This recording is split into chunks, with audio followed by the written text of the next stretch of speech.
Në një epokë dhe vend tjetër, një murg katolik shqiptar, i quajtur Marin Barleti, do të regjistronte historinë epike të një njeriu dhe një populli që do të sfidonte një perandori.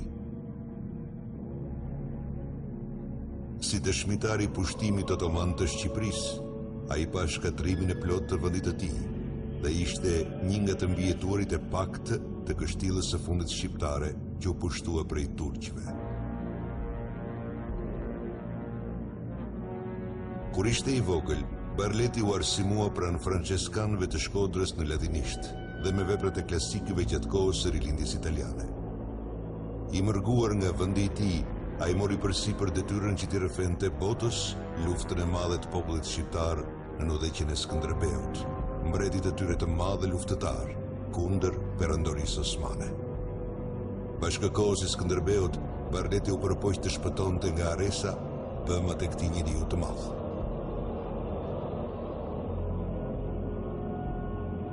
E janë me ne dhe përjetoni përpjekjen epike të një kombi për liri.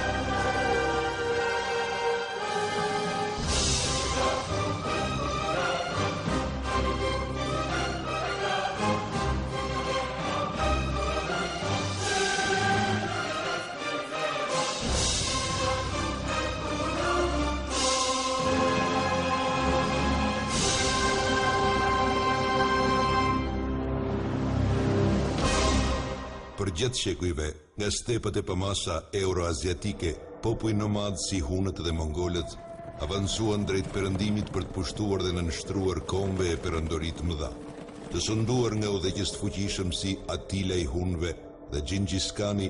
Të fundimit e këtyre nomadëve ishin turqit Osman. Ata i quanin veten Osmanli, ndjekësit e Osmanit. Osmani ishte sundimtari një shteti të vogël luftëtarësh të betuar të fesë islame në Anadollin perëndimor, luftëtarët Gazi. Ashtu si në legjendat e Romës, edhe otomanët rrënjët i kanë origjinën dhe mitet e tyre perandorake. Sipas legjendës, Osmani pa një ëndër. Nga trupi i doli një pemë që u rrit dhe mbuloi gjithë botën me degët e saj të bukura e të arlisura. Nën të, Osmani pa 4 vargmale: Kaukazin, Atlasin, Taurusin dhe Ballkanin. Nga rrënjët e pemës dilnin 4 lumenj: Tigri, Eufrati, Nili dhe Danubi. Fushat ishin të pasura me drithra, malet e mbushura me pyje. Në lugina gjendeshin qytetet të zbukuruara me kube, piramida, obelisk, kolona dhe kulla, të gjitha të kurorzuara me gjysmë hëna. Balkonet e ndërtesave zjenin nga thirrja e muezinëve për lutje dhe gjethet filluan të zgjaten e të kthehen në shpata. U ngrit një erë dhe i drejtoi shpatat për nga qyteti i Konstantinopojës. I vendosur në pikë takimin e 2 deteve dhe 2 kontinenteve, qyteti dukej si një diamant, i vendosur ndërmjet 2 safirëve dhe 2 smeraldeve. Ky qytet ishte guri i çmuar i një unaze zotrimesh të mëdha që përfshinin të gjithë botën. Pasardhësit e Osmanit e ndoqën ëndrrën e perandorisë universale. Nga viti 1300 deri në vitin 1481, Osmanët e zgjeruan vazhdimisht perandorinë e tyre nëpërmjet luftrave, aleancave dhe pushtimit të tokës. Kjo gjë u mundësua edhe nga rënja kulturore dhe ushtarake e perandorisë bizantine, dikur shumë e fuqishme. Me disiplinë dhe duke aplikuar politikën për çaje sundo, Osmanët i mundën kombet njëri pas tjetrit.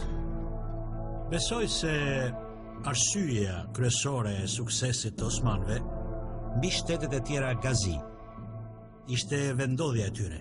Ata ishin të vendosur në kufirin e asaj çka kishte mbetur nga perandoria bizantine. Ky është shpjegimi që jepet zakonisht, por mendoj se Osmanët kishin shumë më tepër se kaq. Ata ishin shumë efektiv në afrimin e njerëzve, absorbimin e ideve, kulturës, dhe elitës politike dhe ushtarake. Osmanët ishin të hapur ndaj ideve të ndryshme dhe kjo gjë i bëri jashtëzakonisht efektiv. Ata jo vetëm që mësuan nga armiku, por kopjuan edhe veshjet, mënyrën e të luftuarit, sistemet ushtarake, madje edhe trupat. Osmanët i bën ushtarët armiq që të luftonin për kauzën e tyre dhe kjo ishte vërtet e jashtëzakonshme. Ushtimet nuk ishin të lehta, e në rrugën e tyre pati edhe pengesa. Në vitin 1402, katastrofa e Ankaras e tronditi perandorin pasi Timur Lengu mundi dhe kapi robë sultanin Osman, Bajazitin. Pas shumë vitesh lufte civile dhe ndarje, perandoria e mori veten dhe vazhdoi të zgjeroi. Në udhëheqjen e dy prej sultanëve më të mëdhej të Osmanëve, Muradit të dytë dhe Mehmetit të dytë, apo Mehmet Pushtuesit, ëndra e Osmanit nuk u la në arres. Forcat osmane do të vërshonin si një dallë e fuqishme përmes gadishullit ballkanik dhe pjesës tjetër të Europës. Por një njeri do ta sfidonte perandorinë osmane. Emri i tij do të shkaktonte tmerr tek osmanët dhe do t'i jepte shpresë Europës së krishterë. Ai ishte një luftëtar legjendar, një shqiptar që historia do ta mbante mend si Skënderbeu. Historia jon fillon në vendin malor të Shqipërisë, tokës së shqiponjave që në botë njihet si Albania. Në antikitet, vendi njihej si Iliri, ndërsa në mesjet si Arbëri. Që nga thellësitë e kohërave, vendësit e kanë quajtur veten shqiptar, bijtë e Shqipës. Territori i Shqipërisë ndahej ndërmjet perëndimit latin dhe lindjes bizantine. I gjendur mes Konstantinopolës dhe Romës, vendi ishte i ndarë nga rivaliteti i hidhur i këtyre dy qendrave të mëdha të qytetërimit evropian. Gjithashtu, brenda Shqipërisë, familjet feudale përpiqeshin të zgjeronin zotrimet e tyre në kurrizë të fqinjve më të dobët. Kjo konkurrencë u ndërlikua mëtej nga ndërhyrja veneciane dhe osmane. Pa dëshirë apo mundësi për të bashkuar, feudalët shqiptar do të binin njëri pas tjetrit. Më i madhi i këtyre zotërve ishte Gjon Kastrioti, një heroi vërtet i kohës së tij. Familja Kastrioti ishte një familje e re fisnike edhe jo pjesë e botës shumë të vjetër të familjeve fisnike tradicionale shqiptare. Kastriotët ishin të sapo ngritur, edhe ka shumë mundësi që të kenë qenë shumë agresiv. Ata pushtuan territore që u përkisnin familjeve të tjera. Kastriotët zbritën nga malet, nga periferia e arealit mesjetar shqiptar, edhe qanë përmes drejt detit. Ky ishte edhe hapi më i rëndësishëm i ndërmarrë nga babai i Skënderbeut, pushtimi i një pjesë të bregdetit shqiptar dhe aksesi në tregun e Adriatikut. Gruaja e Gjonit, Vojsava, i lindi atij 4 djemë dhe 5 vajza. Vajzat u martuan në familjet më të rëndësishme të Shqipërisë së Veriut. Historia do të mbante mend djalin e tij më të vogël, të lindur në vitin 1405 dhe të pagëzuar si Gjergj Kastrioti. Barleti tregon se fati i fëmijës u parashikua nga një ëndër që pa Vojsava. Disa thonë se gjatë mbetjes shtatzën, ajo ndëroi se do të lindte një dragua kaq të madhe të fuqishëm sa ai do të mbulonte gjithë vendin. Koka e tij do të futej në territore turke dhe do t'i përpinte e do t'i shkatronte turqit me gojen e madhe, ndërsa bishti i tij do të lëvizte në det drejt brigjeve të krishtera e sidomos drejt kufijve të Venediktit.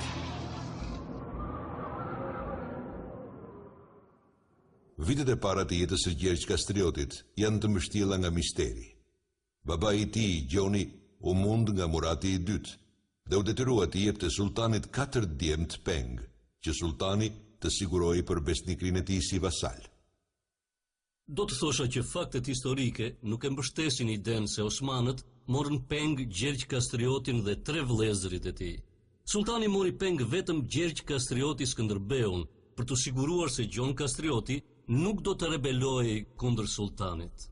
Të rritur si musliman në shkollën e pazhve pranë pallatit sultanit, legjenda thoshte se 3 prej djemve do të elmoheshin tradhtisht. Provat nuk e mbështesin historinë e Barletit për pengmarrjen e Gjergj Kastriotit kur ishte i vogël. Në fakt, Sultan Murati II erdhi në pushtet në vitin 1421 dhe në atë kohë Skënderbeu ishte i rritur.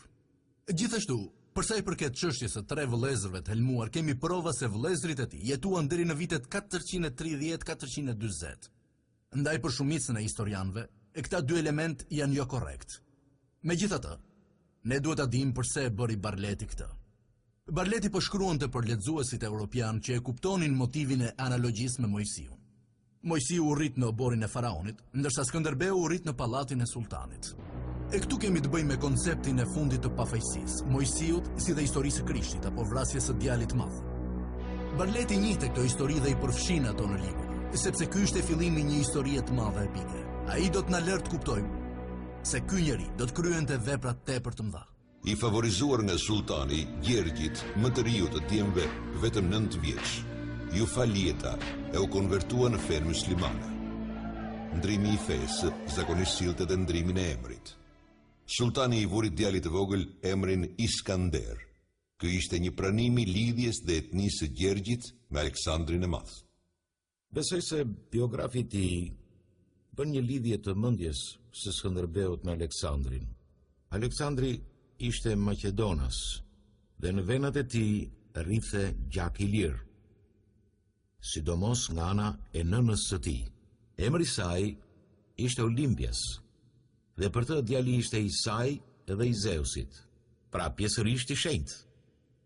Kjo do të thotë se nëse e shohim në këtë këndvështrim, Aleksandri i Madh nuk ishte Maqedonas, por i lirë. Fal zgjuarsisë dhe forcës, Skënderbeu i ngjiti me shpejtësi rangjet në ushtrinë osmane. Skënderbeu nuk ka shku si fëmijë në Turqi.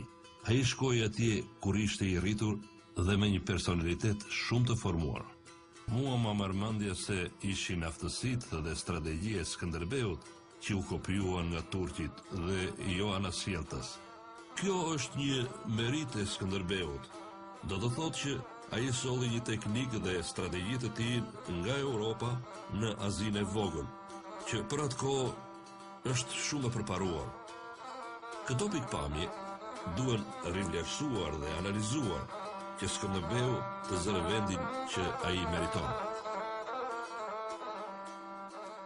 Pasi tregoi trimërinë në betejë, Gjergji u gradua oficer me gradën Sanxhak Bey, apo komandanti 5000 kalorësve. Nga ai moment e tutje u thirr Iskander Bey, apo Zoti Aleksandër. Shqiptimi shqiptar dhe perëndimor e ndryshuan këtë emër në atë me të cilin ai do të njihej gjithmonë, Skënderbe. Në vitet 1430, errat e luftës po frynin prap në malet e Shqipërisë. Ironik ishte fakti që kjo luftë ishte një reagim kundër riorganizimit osman. Sipas historianit Inalçik, ky fenomen tregonte një proces sistematik pushtimi me 2 faza. Otomanët fillimisht tentuan të vendosin një farë kontrolli mbi shtetet fqinje. Pastaj i vendosnin drejt për drejt nën kontroll këto vende, duke eliminuar dinastitë vendase. Regjistrat zyrtar osman të quajtur defter regjistronin popullsinë dhe burimet ekonomike. Popullsia dhe fisnikët vendas i rezistuan kontrollit statistik të Shqipërisë nga osmanët. Prej këtij procesi, më shumë nga të gjithë humnin fisnikët me shumë toka. Kryengritja u prap shumë shpejt në territoret qendrore dhe veriore të Shqipërisë. Venediku nuk dëshironte t'i ndihmonte shqiptarët, pasi në vitin 1430 kishte firmosur një traktat paqeje me turqit. Madje Republika e Venedikut ishte e vendosur që kryengritja e fisnikëve shqiptar të shtypej. Kryengritja u shtyp në vitin 1437 nga forcat e shumta osmane. Sipas Barletit, ashtu si Mojsiu dikur, Skënderbeu e dinte se sapo vuante populli i tij në robëri. Ai priti çastin e duhur dhe në dukje i qëndroi besnik perandorisë osmane. Në vitin 1442, Gjon Kastrioti vdiq. Trashëgimia atrore e Skënderbeut ju dha një shqiptari renegat, Hasan Beut, qeveritari Krujës. Kjo pabesi nga ana e sultanit bëri që Skënderbeu të merrte një vendim të rëndësishëm. Më rëndësishme është që në vitin 1443, Dokumentat tregojnë se Skënderbeu kishte filluar të kontaktonte me Selinë e Shenjtë në Vatikan. Për herë të parë shohim një letër që Papa Eugjeni dërgonte Skënderbeut në vitin 1443 dhe e ftonte të kthehej në besimin e të parëve, në Krishtërim. Papa e ftonte për të bashkuar në një kryqëzat përkatësisht në një luftë e cila do të përzinte përgjithmonë pushtuesit otoman nga Ballkani. Në vitin 1443, Skënderbeu dërgua bashkë me një general tjetër osman kundër hungarezëve, që kishin ngritur krye në udhëheqjen e Janosh Hunyadit. Hunyadi ishte një figurë që turqit i trembeshin dhe e respektonin. Në nëntor të vitit 1443, ushtrit u takuan në Nish. Beteja e Nishit i ka një histori shumë interesante. Ajo që ndodhi gjatë betejës ka gjeneruar vazhdimisht debate. E sapo ushtrit osmane dhe hungareze u gjendën ballë për ballë, Skënderbeu, që ishte në krye të forcave ndihmëse shqiptare, u kthye qëllimisht bashkë me forcat e tij dhe e braktisi atë betejë. Ky veprim shkaktoi panik tek turqit, që nuk e kishin parë të bënte ndonjëherë këtë gjë. Nëse Skënderbeu ishte trembur, atëherë po ndodhte diçka, edhe kjo gjë shkaktoi panik. Dhe turqit filluan të tërhiqen. Me pak fjalë, u shpartalluan nga hungarezët. Hungarezët i shpartalluan armiqt. Disa kanë hedhur hipotezën e komplotit me Skënderbeut dhe Hunyadit. Sidoqoftë, këta dy udhëheqës do të mbahen mend si komandantët më të mirë të kohës së tyre. Pas betejës, Skënderbeu gjeti sekretarin e sultanit, Qatipin, dhe detyroi t'i falsifikonte një ferman perendorak apo urdhër për qeveritarin e krujës. Urdhri e detyronte atë t'i dorëzonte Skënderbeut fortesën dhe qeverisjen e krujës, Matit dhe Dibrës. Për të ruajtur sekretin, Qatipi i sultanit u vra. Ky element dramatik përshkruhet nga poeti amerikan Henry Wadsworth Longfellow në librin Historinë e një ani harruar. Skënderbeu dhe 300 prej ushtarëve të tij besnik shqiptar marshuan drejt kështjellës së vjetër të krujës. Në vitin 1443, Skënderbeu ishte figurë e fuqishme në ushtrinë turke dhe rreqa e kthimit të tij në atë është tregues sa i kishte trupa shqiptarëse me vete. Kjo ishte diçka e zakonshme në sistemin osman. Zakonisht, komandantët apo udhëheqësit ushtarak udhëhiqnin trupa të së njëjtës përkatësi lingvistike. Në 28 nëntor të vitit 1443, garnizoni turk u masakrua. Flamuri osman ul dhe Skënderbeu ngriti simbolin e familjes së tij, një shqiponjë tykrenare të vendosur në një fushë të kuqe. Thirrja e lirisë jehoi në të gjitha malet e Shqipërisë.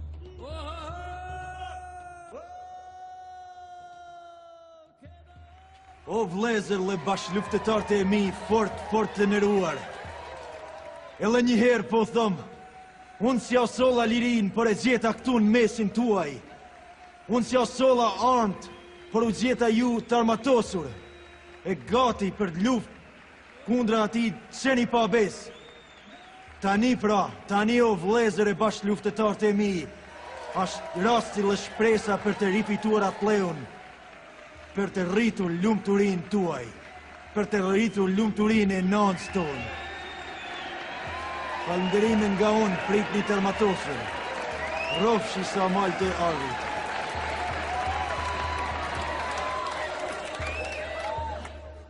Pasi pushtoi Krujen, brenda një muaj, Skënderbeu pushtoi kështjellat e Petrelës, Gurit të Bardhë, Stelushit, Modricës dhe fortesën e madhe të Svetigradit në kufirin me osmanët. Tashmë nuk kishte më kthim pas. Si provë qëllimeve të tij, Skënderbeu rikthye në Krishtërim. Kjo nuk ishte thjesht një lëvizje diplomatike. Pas kësaj, vjen një kapitull i errët i kësaj periudhe. Kolonët edhe të konvertuarit në musliman uftuan të zgjidhnin ndërmjet Krishtërimit dhe vdekjes. Pjesa më e madhe refuzuan kthimin e të krishterë dhe u masakruan pa mëshirë. Masakra e muslimanëve nga Skënderbeu edhe shqiptarët justifikohet nga historiani famshëm shqiptar Peshkop Noli me fjalët: "Ky nuk ishte një akt i panevojshëm egërsie. Sipas standardeve të kohës, kjo ishte një deklaratë për luftë të shenjtë, e shkruar me gjak. Kjo ishte një luftë nga e cila nuk mund të kishte kthim." Skënderbeu po shkëpuste lidhjet me të kaluarën. Skënderbeu e dinte se nuk mund të përballej vetëm me zemëratën e sultanit. Ai e dinte se kryengritit e viteve 1430 dështuan kryesisht për shkak të mungesës së Komandës së Bashkuar dhe koordinimit. Më 2 mars të vitit 1444, Skënderbeu thiri një kuvend të zotërve feudal të Shqipërisë, për të shmangur xhelozin ndërmjet princave dhe për të kërkuar ndihmën e Republikës së Fuqishme të Venedikut. Kuvendi u mbajt në katedralen e Shënkollit në Lezhën venedikase. Skënderbeu dhe shumë fisnik shqiptarë në atë kohë ndiheshin të kërcënuar nga administrata osmane. Ata trembeshin se do të shpronsoheshin nga osmanët, edhe kështu do të humbisnin kontrollin e territorit të tyre tradicional. Dhe për këtë arsye, pas humbjes së ushtrisë osmane, ata u mblodhën në Shqipërinë e Veriut. Aty krijuan të ashtu quajturën lidhje të Lezhës për të mbrojtur të drejtat e tyre. Etër dhe princër fort të nderuar. Lëndë Zoti e pushofshin krishter tanë se besuari. Lëmen fund një farë neverie në majtën e lartë beses otomane, ose me drejt lartë pabesisë e tyre mase kartagjenase. Dhe unë sot nuk do të turbulojnë atë qëtësinë e atë leut, si një iniciator ndoshta i urryer një luftë të re. Dhe nuk do t'ju shtyjna ju me unë gutën të shtërsi dhe rëzicet luftës për interesat larta, si kur Gjon Kastrioti, baba im. Skënderbeu, për mendimin tim, po u ofron të njerëzve një farë shpresë që ata mund të ruanin identitetin, besimin, lirin dhe mënyrën e tyre të jetesës, gjëra që ne sot i marrim si të mirëqena për atë kohë.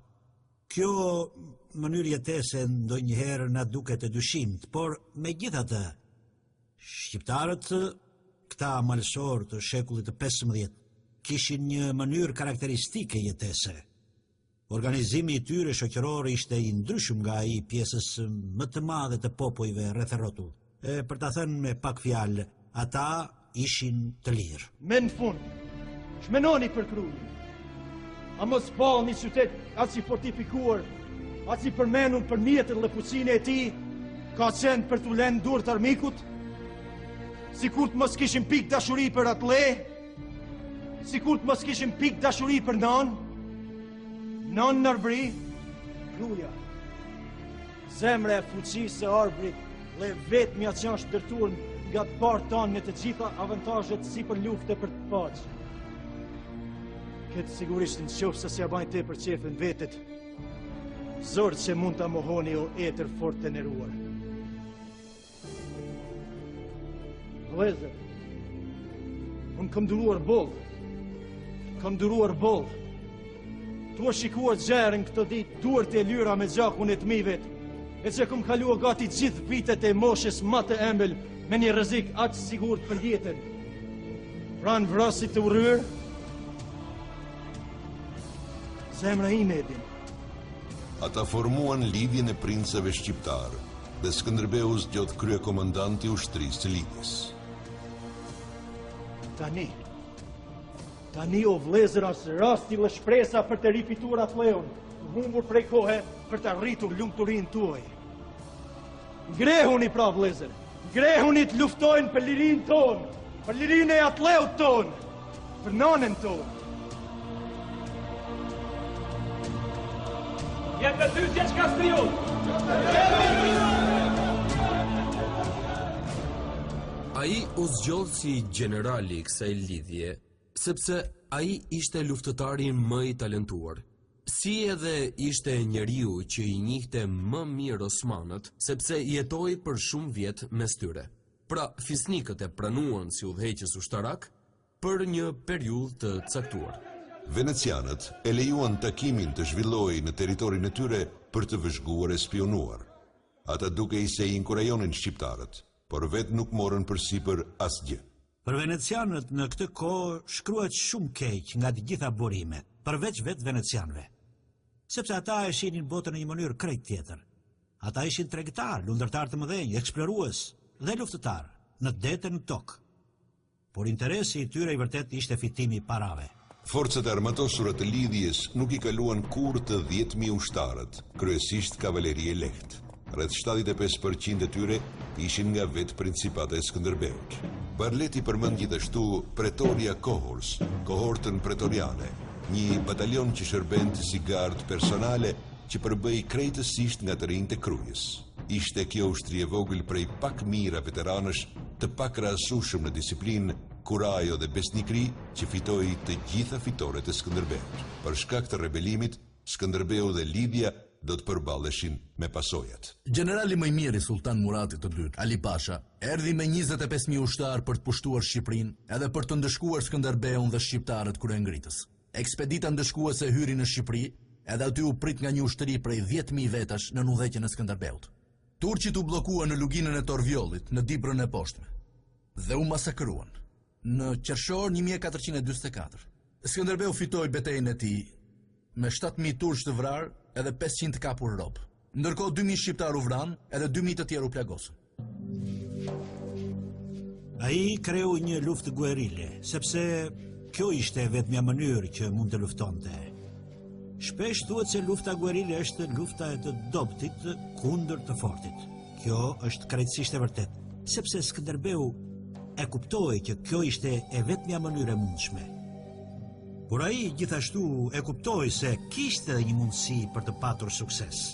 Dhe i frymëzoi ndjekësit e tij dhe një pjesë të madhe të popullsisë për një periudhë kohe, që ata të besonin ashtu si ai se ja vlente sakrifica. Barleti shkroi për atë ditë. Luanët u dhiqeshin prej luanëve. Lajmet e kësaj fitore u përhapën në të gjitha oborret europiane. I frymëzuar nga kjo fitore, Papa Eugjeni IV organizoi një kryqëzat të bashkuar që premtonte sukses. Hungaria firmosi një aleancë me Skënderbeun. Hungarezët në mbretin Vladislav u inkurajuan të shkelnin traktatin e tyre me sultanin dhe të hidheshin në kryqëzat. Vladislavi dhe ushtria e tij marshuan drejt jugut dhe u ndeshën me osmanët nën komandën e Muratit të dytë, në Varna, buzdetit të zi. Hungarezët u mundën në rënd dhe mbretit të tyre Vladislavit ju pre koka.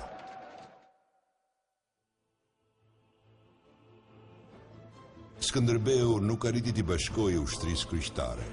Gjergj Brankoviçi, mbreti i Serbisë, që i kishte dhënë vajzën për grua Muratit të dytë, refuzoi kalimin e Skënderbeut nëpër territoret e tij. Si akmarrje, Skënderbeu pleçkiti territoret serbe. Përveç kërcënimit nga lindja, frika dhe tradhtia po fillonin të ndieshin edhe në perëndim. Pas fitores në Torvjoll, venecianët u friksuan se një lidhje e forcë shqiptare mund të kërcënonte territoret e tyre në Shqipëri. Sipas tyre, Skënderbeu dhe jo sultani ishte armiku më i rrezikshëm i Venedikut në Shqipëri. Duke mbjellë përçarje mes antarëve të lidhjes, Venediku mori qytetin e Danjës. Skënderbeu pretendoi zotrimin e qytetit në emër të lidhjes dhe i deklaroi luftë republikës. Venecianët u mundën në rënd dhe humbën 2500 të vrarë dhe 1000 robër lufte në betejën e Drimit, më 23 korrik të vitit 1448. Venediku ju drejtua për ndihmë osmanëve. Turqit erdhën dhe u shpartalluan nga Skënderbeu në betejën e Oranikut, më 14 gusht të vitit 1448. Venecianët negociuan një traktat paqeje me Skënderbeun. Ky ishte një kompromis për të dyja palët. Skënderbeu nuk mund të bënte luftë në dy fronte, dhe Republika e pa se ishte e pamundur mposhtja apo vrasja e të madhërishmit, si do ta quanin ata. Në vitin 1448, Skënderbeu arriti 2 fitore të mëdha, njërën kundër venecianëve dhe tjetrën kundër turqëve, pak javë njëra pas tjetrës. Në vitin 1448 u zhvillua një tjetër betejë e madhe. Kjo ishte betejë e dytë e Kosovës, ku Uniadi, komandanti i forcave hungareze, do të përballej me Muratin e dytë, në të njëjtin vend ku ishte zhvilluar betejë e famshme e vitit 1389. Fatkeqësisht, Hunjadi nuk u koordinua me Skënderbeun dhe nuk e priti atë. Skënderbeu premtoi ndihmë dhe u nis, por Hunjadi u tregua i paduruar edhe ushtria e tij u shkatrua. Ai u tërhoq nëpër Serbi dhe pjesa e mbetur e forcave të tij u shkatruan nga mbreti serb. Nëse Hunjadi do të ishte treguar më i duruar, Skënderbeu do të mund ta kishte ndihmuar në atë betejë. Që nga kryengritja e Skënderbeut në vitin 1443, Murati i dytë nuk i kishte harruar fyrit e shumta të bëra ndaj nderit dhe pozitës së tij. Mëria e sultanit ndaj Skënderbeut kishte shumë shkaqe.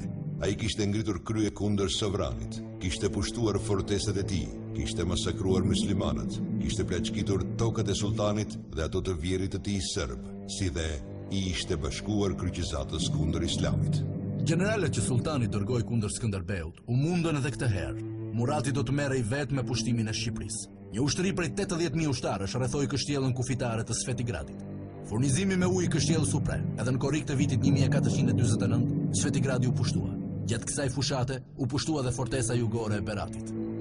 Murati i dytë dhe djali i tij Mehmeti do të ktheheshin sërish vitin tjetër. Shkalla e planifikimit të pushtimit të Krujës tregon se sa i thellë ishte zemërimi i sultanit dhe sa i pamëshirshëm qëllimi i tij. Për këtë fushat, u mblodhen 160.000 njerëz. Ushtria pushtuese marshoi drejt Krujës, mbuloi fushat rreth e rrotull, ngriti topat para portave të mëdha dhe i bëri thirrje garnizonit të dorëzoj.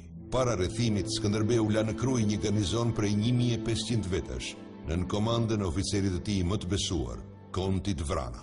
Kërkesa e sultanit për dorëzim hasi një kundërshtim sfidues. Njëri nga ata që ushqua në mbrojtjen e qytetit të Krujës ishte Vrana Konti. Njëri nga fisnikët shqiptar, të familjes më fisnike shqiptare, i cili përballoi dy rrethime të kalasë Krujës dhe mundi dy sultan. Shumë burime dhe komentues të kësaj periudhe theksojnë idenë e Çekanit dhe Kullërës. Kjo do të thotë që armiku të bllokohej ndërmjet një fortese që mbahej nga njerëzit e Skënderbeut dhe trupave të tij jashtë kështjellës. Për sa i përket Skënderbeut, ai ja kishte lënë kështjellën një mëkëmsi të besuar dhe vetë ishte në krye të ushtrisë në terren. Për të qenë të sinqertë, duhet thënë se ky veprim ishte krejt normal. Për ta vënë armikun mes dy zjarresh, komandanti duhet të qëndrojë jashtë kështjellës, jo brenda saj. Osmanët sulmuan muret, por u pritën me një furi të tillë sa 8.000 jeniçerë, një divizion eliti ushtrisë turke, u shpartallua në luftë. Sekreti i suksesit të Skënderbeut për kaq shumë vjet që ai luftoi me një ushtri të vogël kundër ushtrisë më të mirë të Europës në atë kohë, ishte fakti që rezistenca e tij nuk ishte përqendruar në qendrat urbane apo në qytete apo fortesa. Ai arriti të përdorte terrenin shqiptar, malet edhe sidomos pyjet. E kemi të vështirë të imagjinojmë sot, por shumë pjesë të Shqipërisë që sot janë një terren i hapur, në atë kohë ishin të mbuluara nga pyjet, edhe grupet e vogla, gorilet e shqiptarëve, lëviznin lehtësisht në këto pyje. Ky ishte sekreti i suksesit të Skënderbeut. Ndërkohë, Skënderbeu i vendosur si shqiponja mbi shkëmbë, priste derisa betejë arrinte kulmin e saj dhe sulej befasisht mbi armikun, duke i prishur rreshtat, duke i djegur kampin dhe duke marrë para me zjarr dhe egur çdo gjë. Ushtria osmane nuk arriti ta mbante për shumë kohë rrethimin, sepse nuk kishte kontroll të mjaftueshëm të territorit rreth e rrotull. Ushtarët e Skënderbeut gjendeshin ende të lirë aty jashtë, gati për sulm. Ata sulmonin linjat osmane të komunikimit, godisnin natë edhe ditë armiku, godisnin karvanet dhe forcat e dërguara kundër tyre. Pas 5 muajsh të gjatë, Murati u detyrua ta braktiste këtë rrethim, edhe të kthehej në Edrene, i demoralizuar. Ai la pas 20.000 të vrarë rreth mureve të Krujës, dhe po aq i humbi në përpritat gjatë tërheqjes së tyre nga Shqipëria. I mundur, Murati i dytë vdiq disa javë më pas, në janar të vitit 1451. Por lavdia vinte me një çmim të tmerrshëm. Shqipëria ishte shkatruar. Muret masive të Krujës ishin kthyer në pirgje të rënuara dhe politika e tokës së djegur e zbatuar nga armiku dhe mbrojtësit e Krujës e kishte lënë vendin pas një burim nga Durrësi deri në Svetigrad. Gjatë 6 viteve luftë të vazhdueshme ishin vrarë dhe plagosur me mijëra njerëz. Duheshin para për indërtimin. Lidhja shqiptare u prish pas luftës me Venedikun dhe shumë pak fisnik i mbetën besnik Skënderbeut. Dhe nuk ishte asnjë dyshim se osmanët do të ktheheshin në Shqipëri, sepse në lindje ishte bërë sultan Mehmeti i dytë. Me tipare të mprehta dhe vështrim zhbirues, Mehmeti ishte i ftohtë dhe i fshet në karakter. Forca shtytëse e tij ishte një ambicje e llogaritur për të arritur me çdo kusht pushtetin absolut. Ati i shkonte për shtat që në fillimet e sundimit të tij t'i jepte përshtypjen e qëllimeve paqësore. Historiani i madh Gibboni shkruan: në buzët e tij ishte paqja, por në zemër ishte lufta. Vëmendja dhe energjitë e tij u përqendruan tek pushtimi i Konstantinopolës. Ndërkohë në Shqipëri, Skënderbeu do të firmoste një traktat aleance me mbretërinë e Napolit.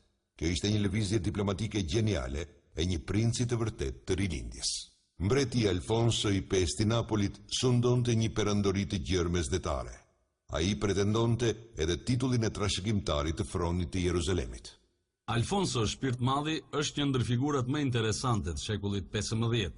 Ai lindi në vitin 1396 dhe jetoi deri në vitin 1458. Ai nisi jetën si princ dhe mbret në Spanjë, ku mori fronet e Aragonës, Katalonjës, Valencias, Majorkës, dhe në vitin 1442 pushtoi Napolin si pjesë e një skeme gjeniale që ai e vuri në përdorim të dy qëllimeve. Njëri ishte pozicionimi i tij si fuqia më e madhe në Itali. Por Alfonso e shite veten edhe si njëri që përveç ambicieve të tij italiane, donte të arrinte të zotronte të gjithë mesdheun. Skënderbeu dhe Alfonsoja ishin aleatë natyrshëm, sepse Turqia dhe Venediku ishin armiqtë e tyre të përbashkët. Në traktatin e firmosur në Gaeta, më 25 mars të vitit 1451, Skënderbeu e pranonte Alfonsin si senjorin e tij. Lidhja e princave shqiptar u riorganizua në mbretin Alfons, dhe me Skënderbeun si kapiten të përgjithshëm të kurorës së Aragonës. Kësaj ai përfitonte ndihmë ushtarake dhe ekonomike nga mbreti. Të gjitha këto bëheshin në përgatitje për një kryqëzat kundër osmanëve që po planifikonte Alfonsi. Mes ndereve dhe titujve të shumtë që i dha Alfonsi Skënderbeut, mund përmendet dhe antarësia në një urdhër sekret fisnikësh të quajtur Shoqëria e Dragojit. Ky urdhër kryqtar ishte i dedikuar për mbrojtjen e kishës dhe për zënien e turqëve nga Evropa. Shoqëria e Dragojit apo Societatis Draunistratum. Ai ishte Skënderbeu antar i këtij urdhri. Barleti është i vetmi që e thot këtë, edhe për mendimin tim, Barleti na e risjell tërthorazi këtë ide nëpërmjet ëndrrës së Vojsavës, nënës Skënderbeut. Ajo lindi një dragua, edhe ky dragua ishte Skënderbeu. Antarët e urdhrit thirreshin dragonj, kuçedra. Mosvald Barleti përpiqet në thot diçka tërthorazi. Kjo ishte një shoqëri sekrete dhe nuk e dim nëse Skënderbeu ka qenë antar i saj apo jo. Prova e vetme është ëndra e Vojsavës, që në fakt është thjesht një histori. Por ne e dim që Alfonsi i Pestë ishte antar i këtij urdhri. Po ashtu dhe babai i Vlad Drakulit. Pikërisht nga kjo e mori emrin dhe Vladi nga Drakul, djali i Dragojit. Skënderbeu e shihte gjithmonë si baba Alfonsin dhe kjo ishte një tjetër mënyrë për të bërë antar i këtij urdhri. Mund të bëheshe një prej antarëve ose djali një antari tjetër të urdhrit. Në këtë mënyrë, Barleti mund të jetë duke na dhënë një informacion të tërthort. Pasi arriti një aleancë të fortë ndërkombëtare, Skënderbeu duhet forconte autoritetin e tij brenda vendit dhe duhej të fitonte mbështetjen e Gjergj Arianitit, princit të dytë më të fuqishëm të Shqipërisë. Arianiti ishte njeri i pasur dhe një ndër pronarët më të mëdhenj të tokave në Shqipëri. Fatmirësisht, ai kishte edhe një vajzë të quajtur Andronika apo Donika për njerëzit e afërt. Skënderbeu do të martohej me Donikën vetëm pas negociatave të vështira për pajën. Pas martesës, Skënderbeu dhe nusja e tij vizituan kështjella e qytete në të gjithë vendin duke pritur urime. Ndërkohë, pas vitesh përgatitje, planifikimi e ëndërrimi, Mehmeti II do t'i shtonte një tjetër kuror sultanatit Osman, atë të perandorit të perandorisë romake. Më 29 maj të vitit 1453, Konstantinopoja, kryeqyteti i perandorisë bizantine, u pushtua nga osmanët. Perandori Konstantini i 11 vdiq trimërisht bashkë me mbrojtësit e fundit. Mehmeti triumfues hyri në qytetin e pushtuar dhe filloi punën për ndërtimin e tij. Ai ndryshoi emrin e qytetit në Stamboll dhe nga ai çast do të njihet edhe vetë si Mehmet Fatiu apo Mehmet Pushtuesi. Sultan Mehmet Pushtuesi, Mehmeti II apo Mehmet Fatiu, u pa me unë mendoj me më shumë rëndësi nga disa antarë të elitës krishterë, sesa ata të elitës muslimane, që kishin një këndvështrim të ndryshëm nga e tij. por antarët e elitës fetare dhe politike ortodokse greke e panë atë si perandor i ri. Ai që kontrollonte Romën ishte perandor. Dhe me këtë nënkuptohej Roma e re, Konstantinopoja, duke u bërë sundimtari i Konstantinopojës, Mehmeti bëj kështu perandori i ri. Krishtërimin perëndimor e pushtoi një ndjesi katastrofe. I përjetësuar prej kohës me smiteve të historisë, pushtimi i Konstantinopojës shënon pikën ndarëse të mesjetës nga epoka moderne. Për më tepër, Stambolli kontrollonte lidhjen ndërmjet Europës dhe Azisë. Problemi më i madh i Italisë në këtë periudhë ishte bashkimi në luftë kundër turqëve, sepse Italia nga vitet 1440 deri në fund të shekullit 15 ishte ndarë realisht ndërmjet 5 shteteve, prej të cilave Mbretëria e Napolit ishte më e madhja dhe në disa aspekte më e fuqishme. Ishte gjithashtu Milanoja, Venediku, që kishte ndikim të madh në Shqipëri, si dhe Firencja e Papati. Dhe rivalitetet e këtyre fuqive, si dhe fuqive më të vogla të bllokuara mes tyre, tërhiqnin vëmendjen e shteteve italiane nga ajo që ato e shihnin si detyrë madhore, bashkimi në një kryqëzat të madhe kundër turqëve.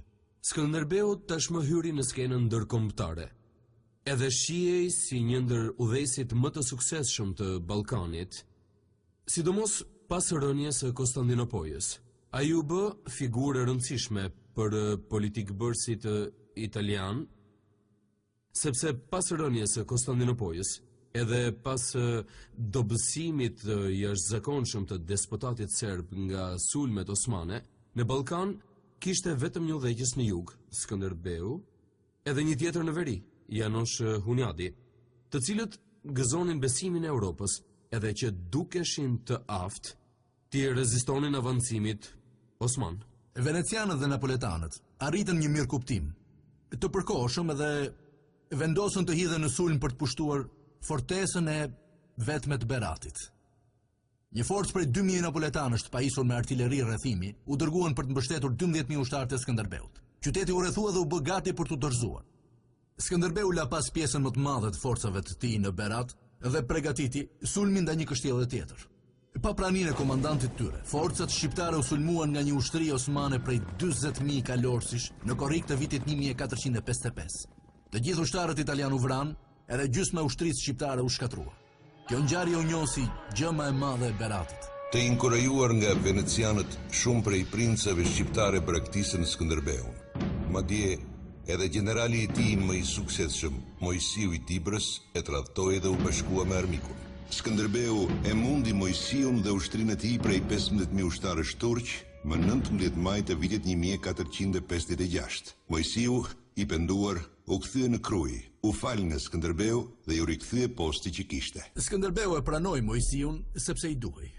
Mojsiu ishte një udhëheqës i rëndësishëm. Ai kishte njerëzit e tij në kufi, dibranët që ishin luftëtarë të mëdhenj dhe i duheshin. Pastaj Skënderbeu e dinte që Mojsiu i rikthyer pas tradhtisë, tashmë kishte tradhtuar dhe sultanin, edhe nuk mund të kthehej në asnjë mënyrë më mbrapsht. Skënderbeu e dinte mirë se Mojsiu do t'i qëndronte besnik deri në vdekje. Tradhtia nuk ishte diçka e pazakontë. Fitore duheshin ndjekur me fitore, edhe çdo humbje mund të thyente aleancën edhe besnikrinë. Tradhtia më famkeqe u krye nga nipi i Skënderbeut, Hamza Kastrioti, djali i vllajt të tij më të madh. Brenda familjes së tij, rasti më i rënd ishte ai i Hamza Kastriotit, por ka pasur edhe nipa të tjerë të cilët e tradhtuan Skënderbeun. Rivalitetet në atë kohë ishin jashtëzakonisht të zakonshme, edhe askush nuk kishte frikë të bashkohej me sultanin. Kjo ishte një lojë shumë interesante e fisnikërisë shqiptare në atë kohë. Ekzistonin dy pole, Skënderbeu dhe sultani. Edhe ata lëviznin ndërmjet këtyre dy poleve, edhe përpiqeshin të negocionin pozitat e tyre në këtë botë në lëvizje.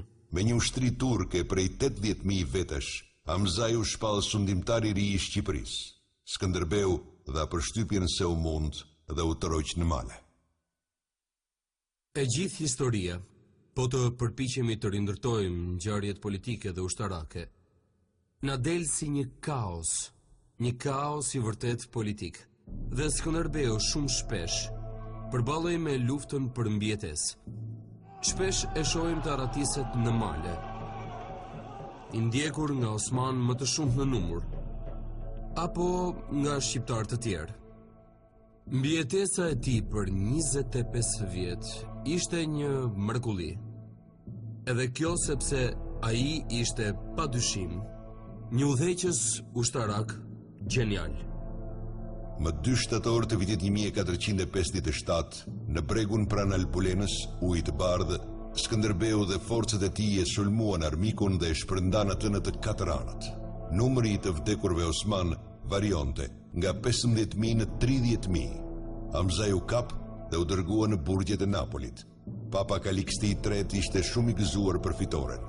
Ai ishte propaganduesi më i madh i Skënderbeut, madje i atribuoi atij titullin Atleti Krishti, Atleti Krishtit. Skënderbeu kishte mbajtur kontakte shumë të ngushta me përfaqësuesit më të lartë të kishës katolike në Shqipëri.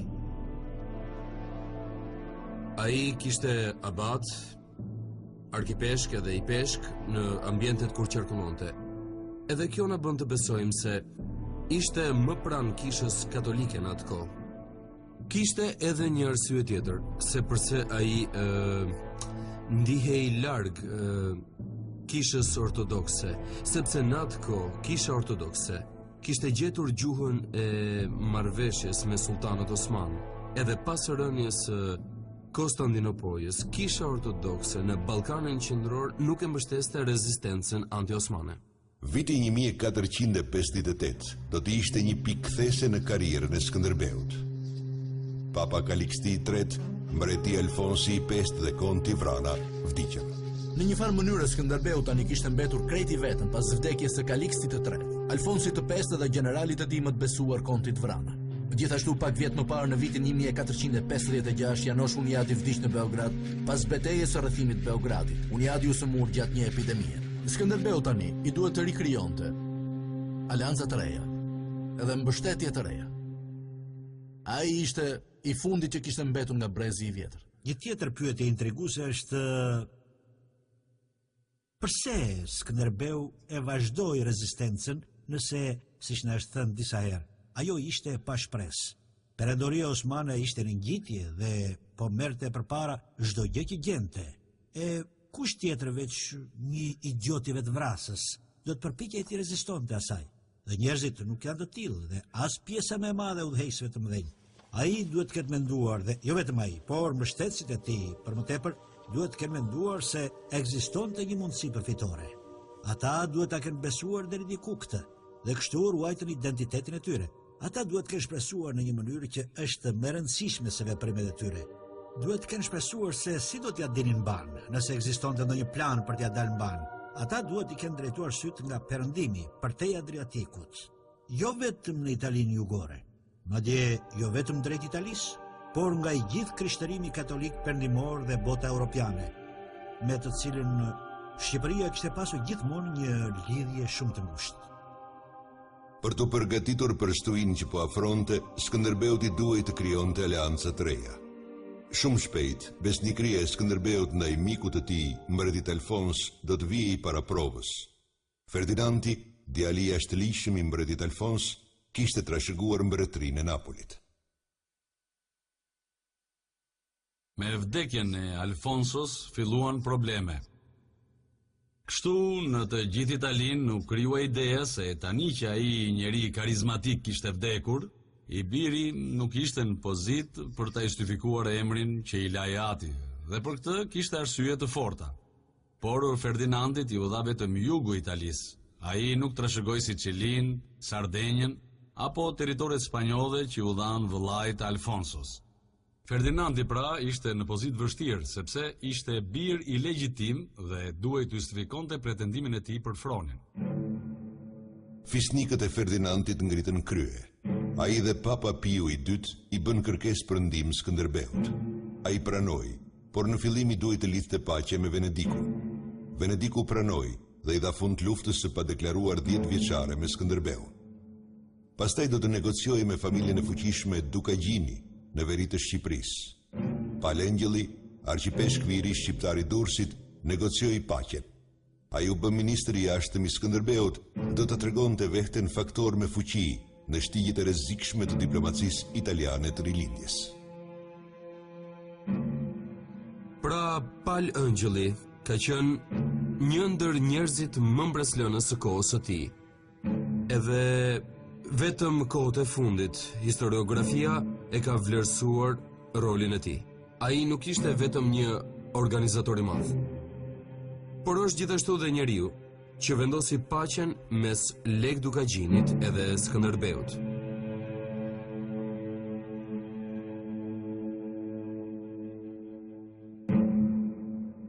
Lëvizja e fundit diplomatike ishte firmosja e një armëpushimi të shkurtër me Mehmet Pushtuesin. Kjo ishte paqja e parë deklaruar për Shqipërinë pas 18 vjetësh lufte të vazhdueshme. Skënderbeu nis për të mbështetur Ferdinandin dhe filloi luftën kundër armikut më të rrezikshëm të tij, princit të Tarantos, të quajtur Balsor Orsini. Kjo është diçka shumë interesante, sepse kemi prova të korrespondencës jo vetëm ndërmjet Ferdinandit dhe Skënderbeut, por edhe ndërmjet Balsor Orsinit dhe Skënderbeut. Kjo është një korrespondencë shumë interesante, sepse Balsor Orsini aty përpiqej të binte Skënderbeun të mos luftonte për Ferdinandin dhe tregon qartë se ishte i trembur për Skënderbeut. Dhe ne e dim që trupat e Skënderbeut, stradiotët, mund të bënin shumë dëme. Ata dëmtuan rënd në tufat e dhenve, tufat e shumta të dhenve që kishin kullotat në jugun e Italisë. Në këtë periudhë ato ishin burimi i madh fitimi për mbretin dhe princat. Kur trupat e Skënderbeut erdhën, shkaktuan dëme të rënda dhe princi i Tarantos e dinte se kjo gjë do të godiste pozitën e tij financiare.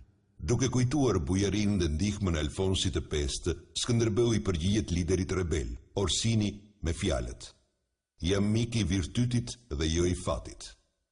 Mëtej ai shtoi se paraardhësi i tij i madh, Piroja i Epirit, ka përseu Adriatikun dhe kujtoi romakëve cilësitë luftarake të popullit të tij. Skënderbeu nuk ishte i shkëputur nga idetë e rilindjes. Një prej gjërave interesante që duket në letrat e korrespondencën e tij është mënyra se si ai e krahason veten me Piron e Epirit, heroin e madh klasik. Si dhe faktin që ai e përmend këtë emër në një mënyrë që do ta bënte të ndërgjegjshëm një italian mbi këto trashëgimi klasike, na sugjeron se obori i Skënderbeut kishte përthithur disa prej ideve të rilindjes. Se ai nuk ishte një obor i izoluar ballkanik, por ishin gjithashtu të interesuar në kulturën latine dhe po përpiqeshin të përfshiheshin në zhvillimet e mëdha intelektuale që po zhvilloheshin në Italinë e kësaj periudhe. Të me thënë që Skënderbeu nuk ishte thjesht personalitet i luftës. Skënderbeun ne mund ta quajmë atë një personalitet brenda aureolës së tij, që ngriti nivelin kulturor dhe atë të kombit, duke realizuar në ngritjen e plot të një vendi të lullëzuar në Europë.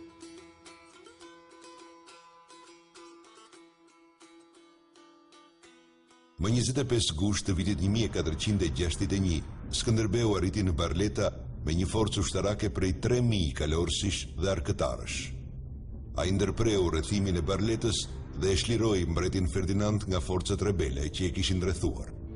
Skënderbeu e sulmoi territorin armik dhe e shkatroi me zjarr dhe shpatë. Ai u detyrua të ndihmonte Ferdinandin, për shkak të kodit shqiptar të nderit edhe besnikërisë, sipas të cilit ai detyroi babait Ferdinandit, Alfonsit, që e kishte ndihmuar kur kishte pasur nevojë. Për këtë arsye Ferdinandi do ta konsideronte pothuajse si baba Skënderbeu. Skënderbeu tronditi jo vetëm armiqtë e tij në Ballkan, por edhe ata në Itali, me disa taktika apo strategji që ne mund të quajmë të pamëshirshme. Për shembull, kemi një tekst nga Italia gjatë ekspeditës së tij në jug të vendit. Aty thuhet se italianët u tronditën pasi Skënderbeu nuk kapte robër, por i vriste armiqt. Kjo mund të shpjegohet nga fakti që në malet shqiptare, edhe me një ushtri fare të vogël, Skënderbeu i shihte robërit e luftës më shumë si barë, edhe i duhet i ishte qafe sa më shpejt që të mundej, dhe vrasja e tyre ishte mënyra më efikase. Mendoj se një prej problemeve të shumta që hasën francezët përballë stradiotëve, apo më saktë kavalerisë së lehtë që Skënderbeu përdorte kundër turqëve dhe vetë turqit kishin përdorur në Ballkan, ishte se kalorësit e armatosur shumë rënd ishin të pafuqishëm ndaj trupave të shpejta, qofshin ato këmbësor apo kavaleri e lehtë. Dhe francezët nuk e kuptuan kurrë këtë. Ky problemi kishte rënjët që nga kohrat e kryqëzatave. Kur kthehesh në periudhën e Skënderbeut, sheh se stradiotët sollën një element dhune që nuk kishte ekzistuar më parë në Itali. Sipas fjalëve të Pontanos, kancelari i mbretit Ferdinand, emri dhe ardhja e Skënderbeut jo vetëm që i prishën planet e armikut, por e mbushën gjithë Italinë me famën dhe lavdinë e tij. Ai arriti edhe një sukses propagandistik. Arsyeja për këtë është se kur lexojmë dokumentet italiane të periudhës, Skënderbeu paraqit që kur ishte gjallë si një figurë e famshme legjendare. Kjo ishte jashtëzakonshme, por po të lexosh mesazhet diplomatike të dërguara në Milano në vitet 1450, ato thonë se Skënderbeu po vjen. Gjërat do të ndryshojnë, Skënderbeu i madh do të ndryshojë gjithçka. Ata e shihnin këtë njeri si një figurë të madhe, heroike, më të madhe se vetë jeta. Dhe natyrisht që ai ishte i madh, ishte i tillë edhe në trup dhe i rënd. Dhe kjo pati një ndikim të madh në opinionin publik që po përballej me një figurë heroike legjendare, këtë Aleksandër të ri. Janari vitit 1462, Skënderbeu mori një mesazh nga gruaja e tij, Donika, që forcat osmane po mblidheshin në kufi. Ajo kthye në Shqipëri për t'u përballur me armikun. Republika e Venedikut, duke u ndier e kërcënuar nga suksesi i papritur i misionit të Skënderbeut, e shtyu sultanin të prishte traktatin e ta sulmonte Shqipërinë. Skënderbeu tradhtua nga Venediku dhe fisnikët shqiptar besnik të Republikës. Mehmeti ishte i vendosur ta shtypte atë dhe grupin e vogël të luftëtarëve që i shkonin pas. 3 ushtri osmane u dërguan nga sultani dhe pushtuan Shqipërinë në gusht të vitit 1462. Ato komandoheshin nga generalet e tij më të mirë. Ekspedita e parë turke u mund në Mokren të Dibrës. Ekspedita e dytë u pritë dhe u shpartallua në Pollog të Tetovës, ndërsa ushtria e tretë turke u fut në Kurth dhe u shkatërrua në Livad, pranë Ohrit. Skënderbeu arriti 3 fitore të jashtëzakonshme brenda një muaji. Mehmet pushtuesi, pasi pa 3 ushtri të mundeshin, i ofroi Skënderbeut një traktat të 10 vjeçar paqeje. Skënderbeu fillimisht nuk dëshironte ta pranonte ofertën e sultanit, por generalët edhe fisnikët e tjerë ju lutën ta pranonte traktatin e paqes. Ata nuk mund ta përballonin luftën me 2 fronte. Ndaj, ai e pranoi vendimin e lidhjes dhe në prill të vitit 1463 u firmos paqja e Shkupit. Skënderbeu edhe Mehmeti firmosën 10 vjeçarin e paqes. Ky traktat nuk e cënoi autoritetin e papës mbi Shqipërinë. Skënderbeu ishte i përgatitur të deklaronte luftë Mehmetit në çdo moment që mund të urdhëronte papa. Skënderbeut nuk do t'i duhej të priste gjatë për këtë urdhër. Emri i pagëzimit të papës ishte Enea Silvio Piccolomini, por ai ndryshoi emrin në Piu i II kur u zgjodh pap në vitin 1458. Ky njeri ishte një humanist i jashtëzakonshëm italian dhe politikan shumë i mprehtë. Qëllimi kryesor i pontifikatit të tij ishte bashkimi i krishtërimit në një kryqëzat kundër turqëve, në një kohë kur ata kërcënonin të shkatërronin të gjithë Europën. Piu i II i dërgoi sultanit një letër prej 64 faqesh, ku e ftonte të bëhej krishter. Një gjë e vogël mund të bëjë njeriu më të nderuar të botës, dhe kjo gjë e vogël nuk është e vështirë për t'u gjendur. Aqua pauxilium. Duhet vetëm pak ujë për të bërë të krishter, shërbëtor të Zotit dhe të Ungjillit. Ne do të emërojmë perandor të grekëve dhe lindjes. Asnjë princ mbi tokë s'do ta kalojë për lavdi dhe pushtet. Por Mehmeti i kishte arritur këto qëllime pa konvertim. Këto propozime nuk do ta kishin ndikuar kurrë, sepse ai e shihte veten si një instrument Allahut, edhe trashëgimtar të kalifëve, kësaj të dhënë sinqerisht dhe politikisht pas Islamit. Venediku u alarmua nga paqja e Shkupit dhe dha sinjale miqësore kundrejt Skënderbeut. Piu i II tashmë i smur ishte i vendosur që të udhëhiqte një kryqëzat kundër turqëve. Tani po piqeshin kushtet për luftën përfundimtare. Në fillim të viteve 1460, turqit kishin pushtuar pak a shumë të gjithë Ballkanin. Mbretëria e Bosnjës ishte pushtuar dhe para saj kishte rënë dhe despotati serb. Shqipëria dhe Dalmacia ishin pikat e vetme të lira të botës së krishterë. Dhe shtetet italiane, 10 vjet pas rënies së Konstantinopojës, e kuptuan më së fundi se duheshin ndërmarrë hapa serioz për të kundërshtuar zgjerimin osman në Ballkanin perëndimor. Skënderbeu ja ngarkoi negociatat diplomatit të tij më të talentuar, Palengjellit, arqipeshkvi i Durrësit. Më 20 gusht të vitit 1463, Venediku dhe Skënderbeu nënshkruan një aleancë.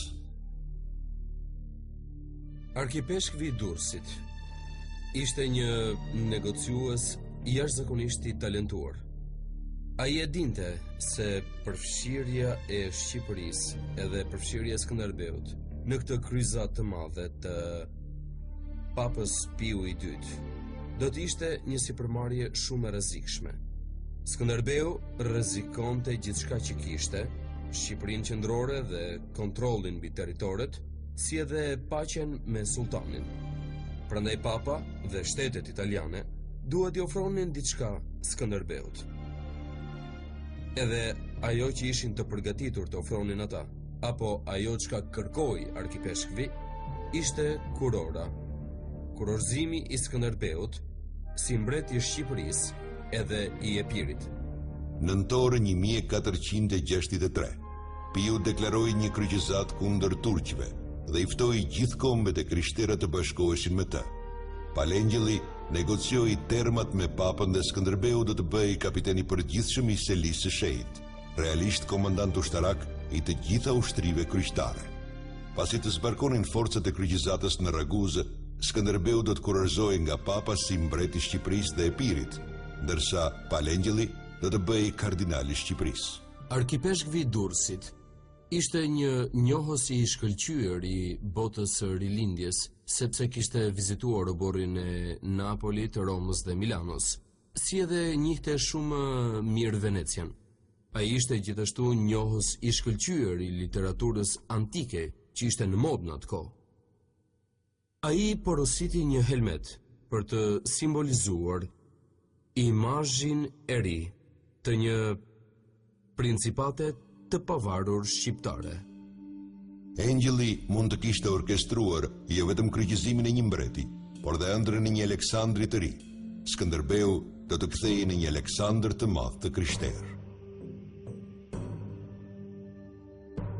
Si një Aleksandër i ri, Skënderbeu shihej si dikush që do të rimerte ato që kishin marrë turqit edhe myslimanët në Ballkan. Në një farë mënyre, ai ishte një tjetër Aleksandër. Edhe këtu ringrihej sërish lufta ndërmjet perëndimit dhe lindjes. Në një farë mënyre, këtu kemi një të vërtet historike, sepse gjithë kjo zonë nga Ballkani në lindjen e mesme është kontestuar për shumë shekuj, madje mijëvjeçar, e mund të themi se edhe sot ndjen tensionet atje. Për shekuj, kurora dhe kuptimi i saj simbolik janë zhytur në mite dhe legjenda. Mbase mund të fillojmë ta kuptojmë në fund dhe ta vlerësojmë gjeniun dhe qëllimin që ndoqi ai. Ne mund t'i ndjekim të gjitha hapat e ndërmarrë nga arkipeshkvi, që përgatiti terrenin për këtë projekt të madh. Ai porositi një kuror për Skënderbeun, edhe ajo është përkrenarja e famshme që ruhet tani në Muzeun e Vjenës. Kjo përkrenare ishte kopje e përkrenares së Aleksandrit të Madh. Në fakt ishte kurora mbretërore e Maqedonisë së Vjetër. Përse e zgjodhen këtë simbol? Përgjigjja është e thjeshtë. A nuk ishte nëna e Aleksandrit të Madh, Olimpia, një princesh epirote? Edhe a nuk ishte emri i Skënderbeut, varianti turk i emrit të Aleksandrit?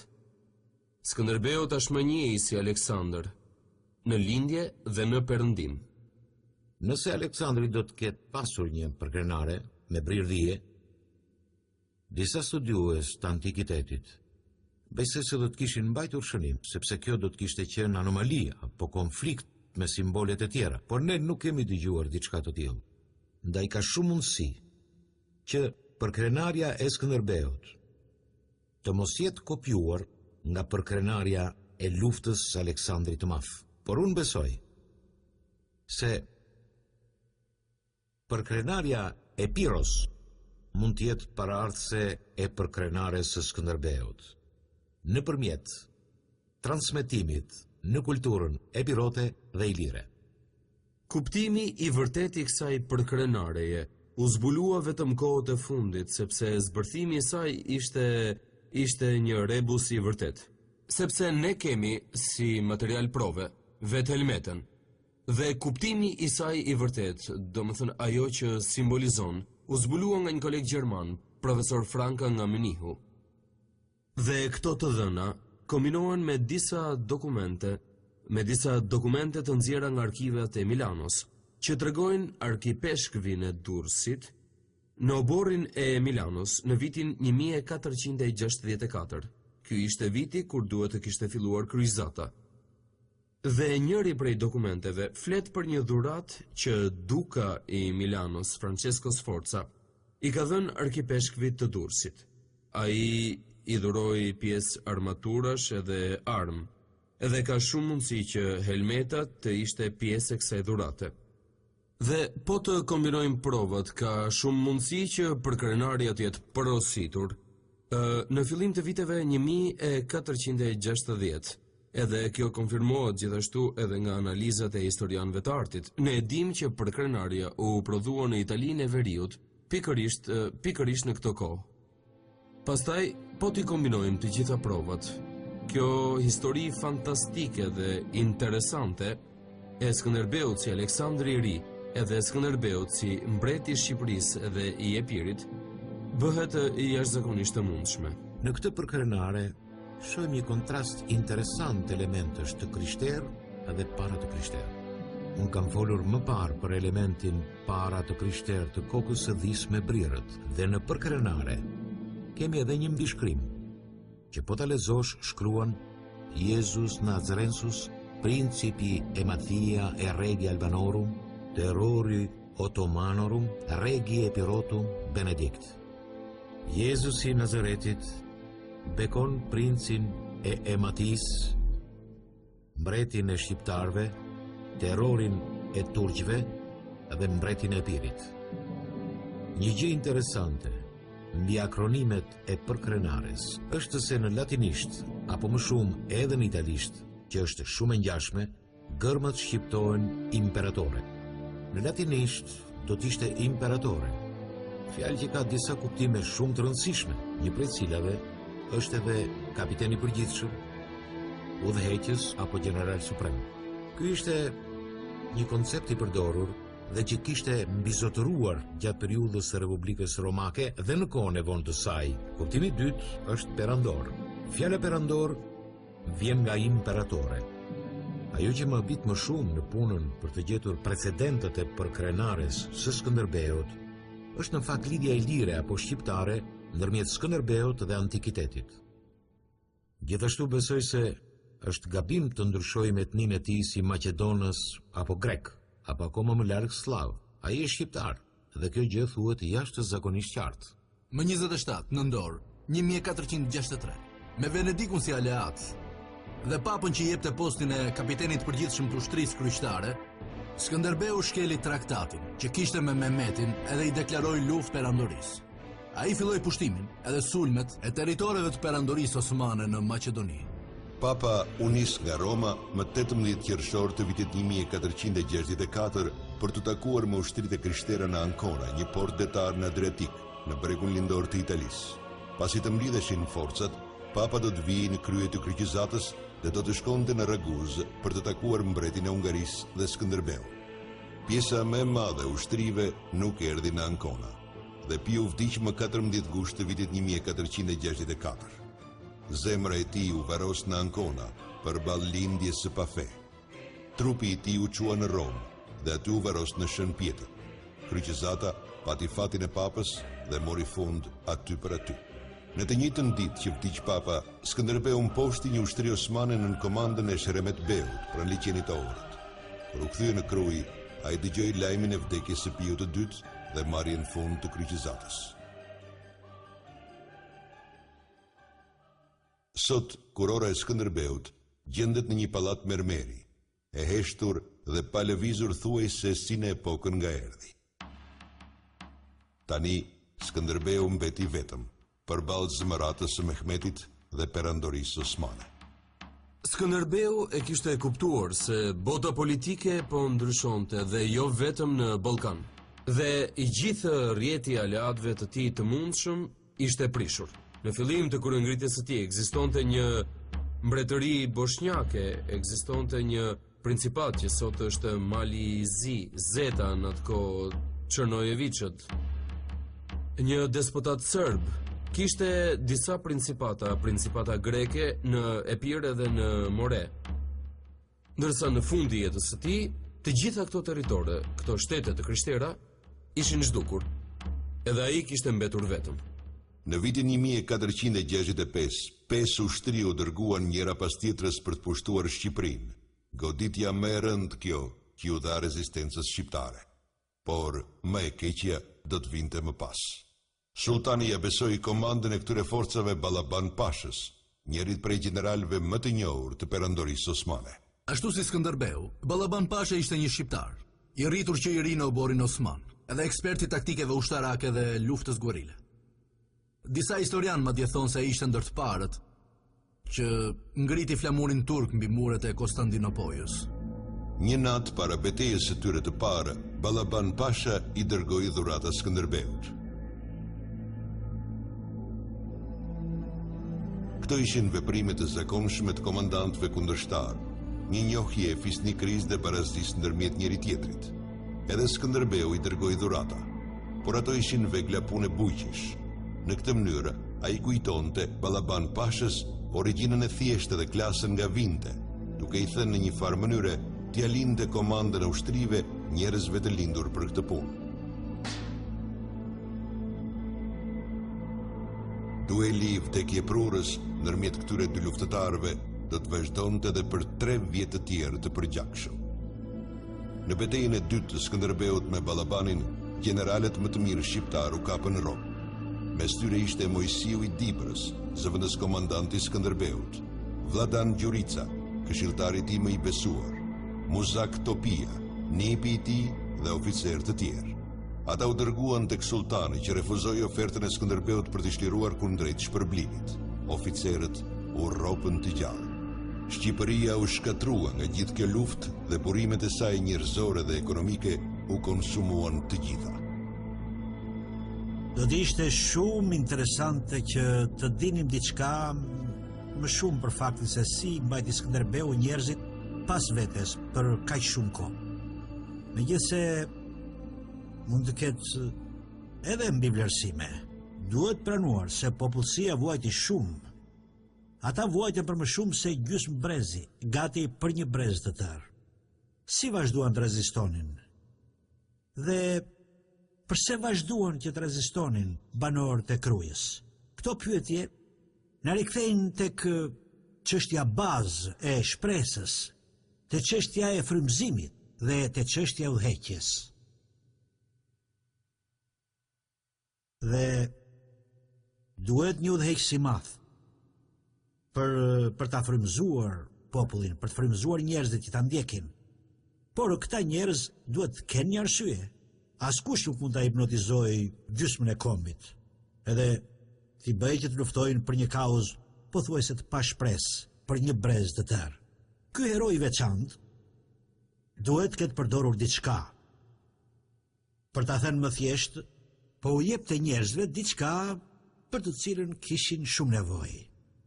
Për mua, ky është edhe përcaktimi më i saktë i udhëheqjes. Në qershor të vitit 1466, Mehmeti do ta komandonte personalisht pushtimin e Shqipërisë dhe luftën kundër Skënderbeut, ndaj të cilit nuk kishin triumfuar as Ati dhe as generalet e tij.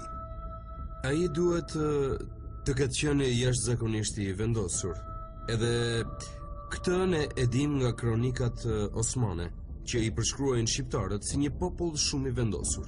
Dhe në përkthimin në gjuhën shqipe do të ishte kokfort, megjithse nuk duan përgjithësuar mentalitetet. Pra pas gjithë këtyre përpjekjeve që otomanët bën për t'i korruptuar shqiptarët, që të hiqnin dorë nga rezistenca e tyre e pashpresë, arritën në përfundimin se këta njerëz ishin jashtë mase kokfort dhe ndaj tyre duhej përdorur forca ekstreme. Kronikat osmane të shekullit të 15 thonë se në këtë kohë sultani deklaroi një luftë të shenjtë kundër shqiptarëve. Mehmeti u vu vetë në krye të gjithë ushtrisë perandorake që mendoi se kishte 150.000 ushtarë.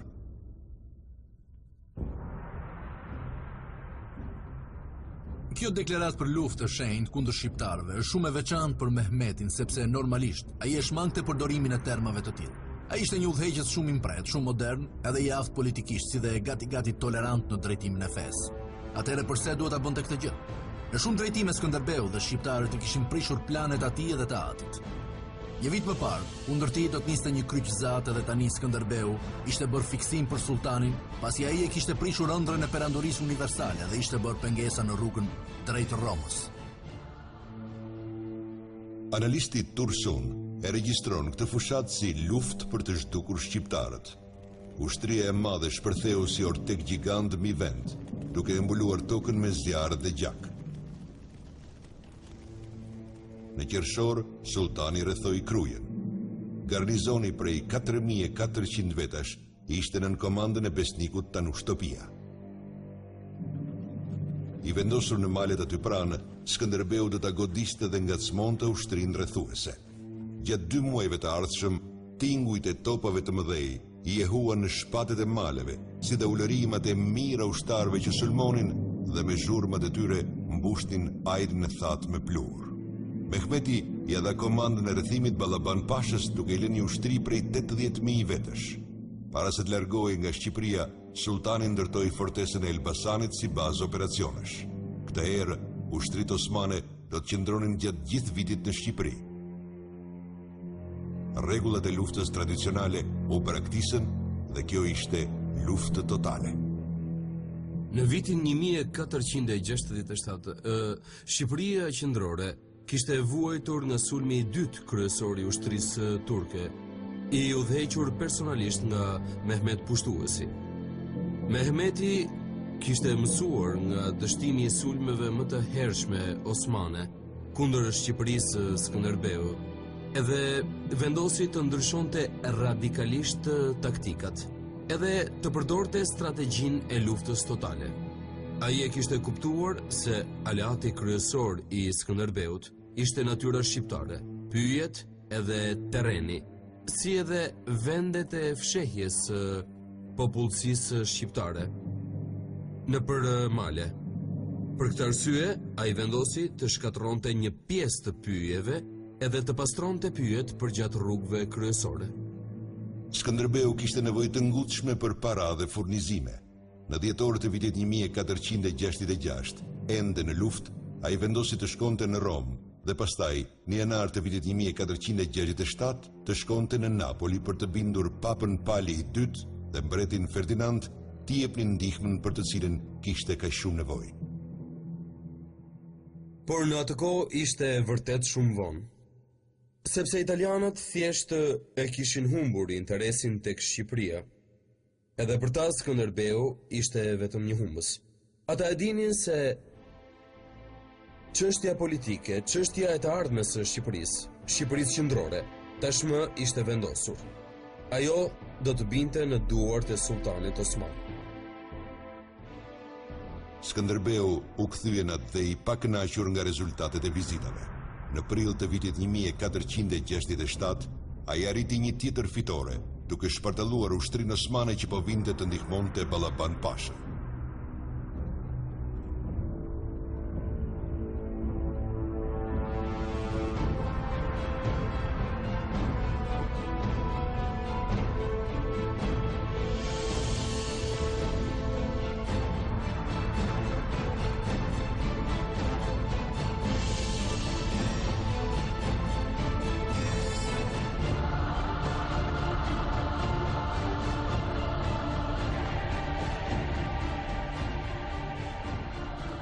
Kthimi u hoq.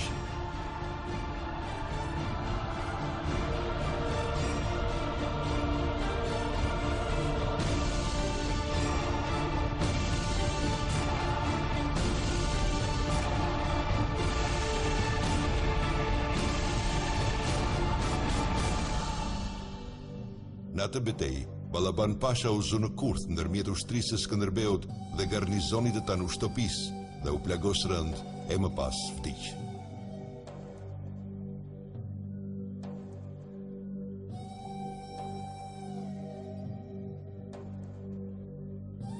Venecianët i kishte shqetësuar më shumë ndërtimi i fortesës së Elbasanit se sa shkatërimi i Shqipërisë. Elbasani kishte një pozicion të favorshëm buzëllumit shkumbin që ishte i lundrueshëm. Këtë pozicion, turqit mund të përdornin për të arritur në detin Adriatik me anijet e tyre. Këtë herë, qytet-shtetet e Italisë u shqetësuan.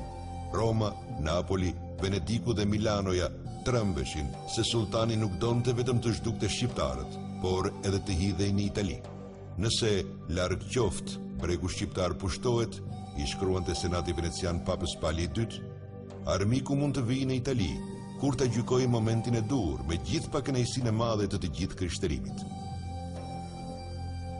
Në korrik të vitit 1464, Mehmeti u kthye me një ushtri paq të madhe sa ajo e vitit kaluar dhe sërish u ndal para mureve të Krujës.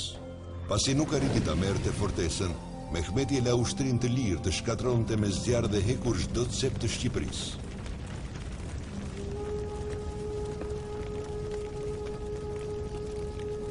Shumë prej reparteve osmane u zunë në kurthe dhe u shpartalluan nga Skënderbeu.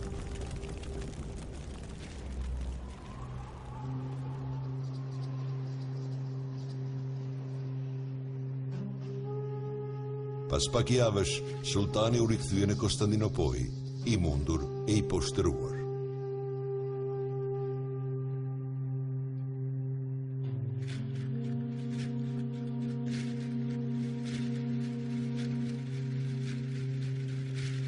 Skënderbeu bëri thirrje për një kuvend të fisnikëve shqiptar. Kuvendi do të mbajë në Lezhë, ndërkohë që një ushtri osmane marshonte nga veriu drejt Shqipërisë.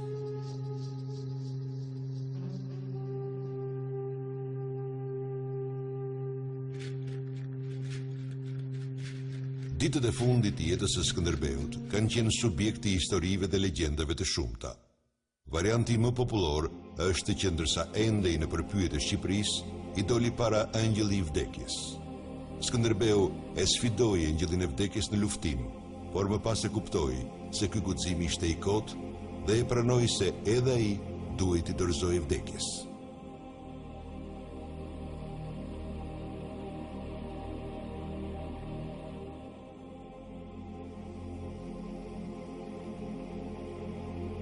Skënderbeu po përgatitej të përballej me armikun kur papritur e zunethet.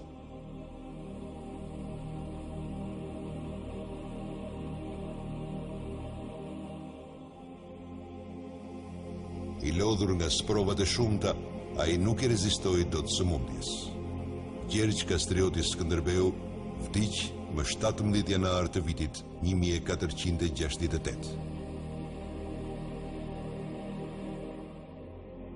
Ai u varros në katedralen e Shënkollit në Lezhë, në të njëjtin vend ku ai dhe shqiptarët një çerek shekulli më parë kishin farkëtuar lidhjen e tyre kombëtare.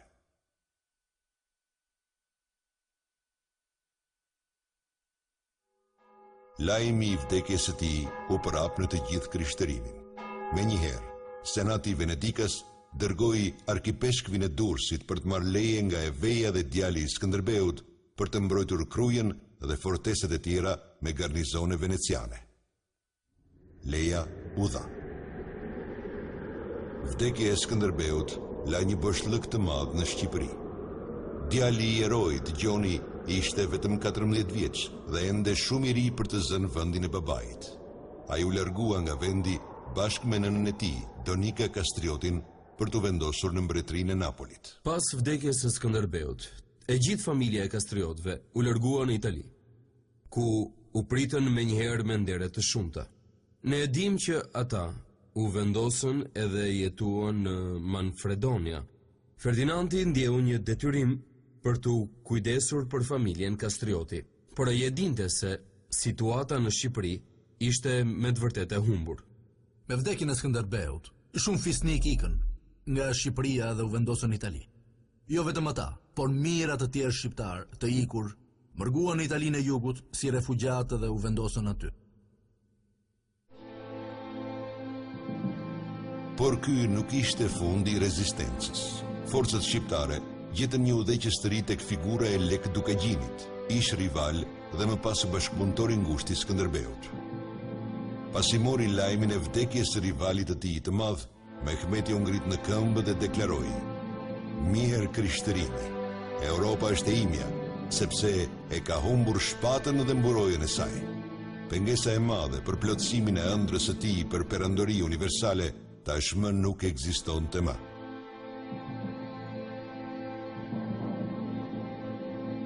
Sultani planifikoi ta thyente një herë për gjithmonë rezistencën shqiptare dhe të merrte qytetet bregdetare të Shqipërisë nga zotrimi i Venedikut, për të pushtuar Italinë e pastaj Romën. Një ushtri e madhe e udhëhequr nga Mehmeti u rikthye në Shqipëri në pranverën e vitit 1478 dhe rrethoi Krujën. Mbrojtësit e kështjellës, të detyruar nga uria dhe mungesa e armëve, e dorëzuan kështjellën më 16 qershor të vitit 1478. Me gjithë betimin solem për të kursyer jetët e mbrojtësve guximtar të kështjellës, Mehmeti urdhëroi që të masakroheshin gjaktotësisht, ndërsa gratë dhe fëmijët e tyre të merreshin si sklever. Në vitin 1479, Mehmeti erdhi personalisht për të rrethuar fortesën veneciane të Shkodrës, kështjella e së cilës qëndronte si kuror mbaj një kodre të fortifikuar që nga koha e ilirëve.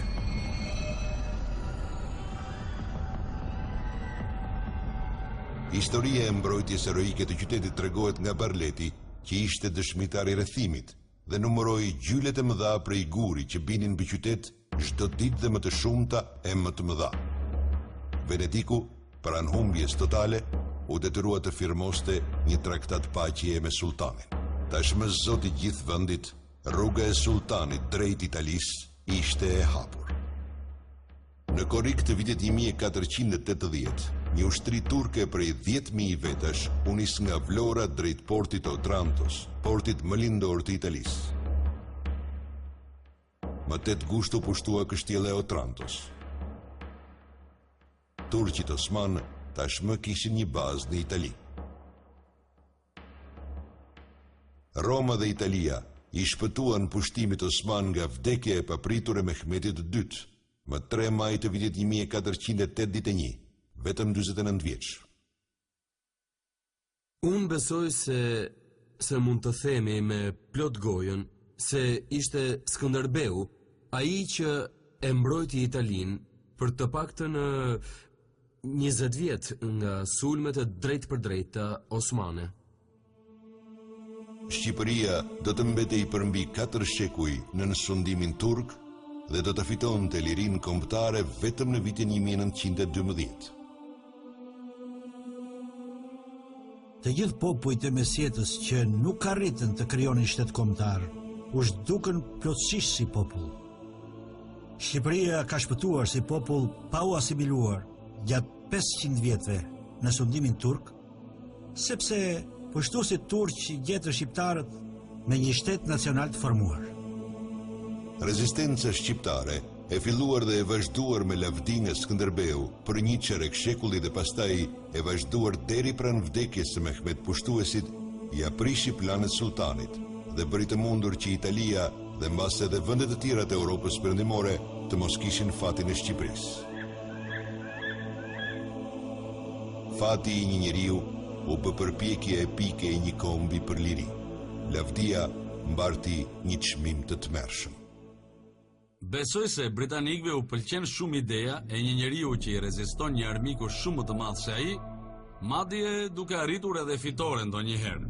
Te Skënderbeu shohim diçka nga karakteri i Churchillit, dhe kjo gjë bën për vete një publik të gjerë. Dihet mirë se në shekullin e 16 ai u shtua menjëherë panteonit të herojve të mëdhenj të historisë si personazh që kishte arritur diçka, kishte arritur një fitore megjithse në dizavantazh. Ai shfrytëzoi ndjesinë e identitetit, të elementit veçantë dhe të kauzës për të cilën luftoi dhe e mbajti gjallë këtë për 25 vjet. Për mua këtu qëndron madhështia e tij. Kjo madhështi nuk qëndron vetëm tek udhëheqja, por edhe tek aftësia për të dalluar se çfarë mund të bëhet dhe vendosmëria e tij për ta zbatuar atë. Për mua, nëse një komandant i rezistoi për 25 vjet perandorisë më të madhe të zonës, atëherë në një farë mënyre, vendi i tij nuk mund të pushtohet. Turqit mund të kishin triumfuar, por për mua, shqiptarët e kishin parë dobësinë e turqëve apo edhe forcën e vetes. Kur i bën rezistencë një populli, edhe nëse nuk fiton, në fund të krijohet një ndjesi më e fortë për veten. Besoj se Skënderbeu a dha shqiptarëve këtë gjë. Ajo që më bën përshtypje është më tepër forca personale e Skënderbeut. Ai duhet ketë pasur një karakter shumë të fortë, edhe duhet ketë qenë shumë i bindur për misionin e tij. Ndryshe nuk do t'u kishte mbijetuar goditjeve që mori. Të njohësh Skënderbeu nga afër, do të thotë të njohësh popullin shqiptar. Skënderbeu është personifikimi më i drejtë, më real i gjithë kombit shqiptar në përshekuj. Jo vetëm i periudhës së shekullit të 15, por i gjithë asaj që ka ndodhur më parë, e asaj që ndodhi gjatë kohës së tij dhe asaj që ndodh në ditët e sotme. Me gjithë vitet që kam studiuar historinë, ai mbetet enigmatik. Tek ai më ka lënë mbresa mendja, genialiteti ushtarak edhe qëndresa. Megjithatë, gjëja që më tërheq më shumë tek Skënderbeu, si njeri, si burr, janë ditët e fundit të jetës tij. Kur Skënderbeu shkoi në Itali, në vitin 1467, për të kërkuar ndihmë nga Papa, ai mund të kishte qëndruar në Itali. Ai e dinte se lufta mori fund, edhe nga perëndimi nuk do të vinin ndihma. Osmanët ishin pranë shkatërimit të plot të popullit edhe të tokës së tij. Megjithse mund të qëndronte në Itali, edhe ju lutem për këtë, ai nuk qëndroi aty. Skënderbeu vendosi të kthehej. Skënderbeu kthye në Lezhë. E vendi ku 25 vjet më parë kishte ngritur beslidhjen ndërmjet shqiptarëve. Përse shkoi ai atje? Shkoi sepse duhet përgatiste popullin e tij. Ai e dinte që po vdiste, thon disa historianë. Madje dinte që kur ishte në Itali sipas tyre, ndaj duhet të kthehej edhe të përgatiste popullin e tij për atë që e priste, sepse ai dinte gjithçka. Dhe në një shtrat të huaj, gjendej ky njeri që mund të kishte qenë, kush e di, perandor i romakëve të lindjes, mbreti i Shqipërisë, e Epirit, Maqedonisë apo komandant i famshëm që përzuri turqit. Aty e ishte një plak i smur që përpiqej të shpëtonte popullin e tij. Gjatë ditëve të tij të fundit, madje edhe në momentin e frymën e fundit, ai po mendonte për popullin e tij.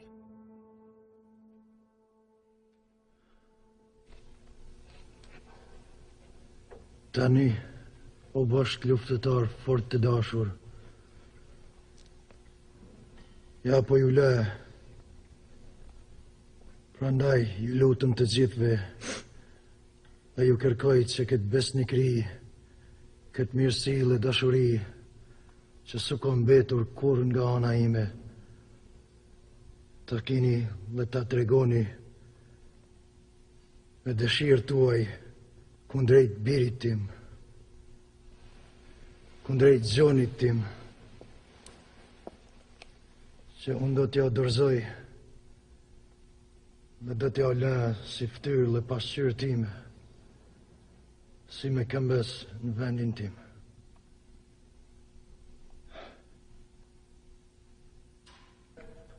Këto janë o drita ime, o biri im, porosit lëmsimet që unë vetë këm marë e këm mësuar nga prindi im. Dhe nga këto mësime këm betur gjithmonë i kënaqur. Me këto e këm arsyr vetën. Me këto e këm mësuar. Këto i pata si model për moshën dhe tërë jetën time. Prej këtyre me në fund, këm pasur përfitime shumë të mëdha. Prandaj, të këshilloj me të madhe. Të lutëm si prind. Si prind të lutëm me të lëshoj beje që ti mësosh e ti. Që ti përqafosh. Ti thithësh. Ti ruash. Gjergj, qo se po na vinë Turqi, qo Gjergj! Dilni ushtar kundër armisëve dhe barbarëve. Shkoni për para meje, se po viun me njëherë nga pas.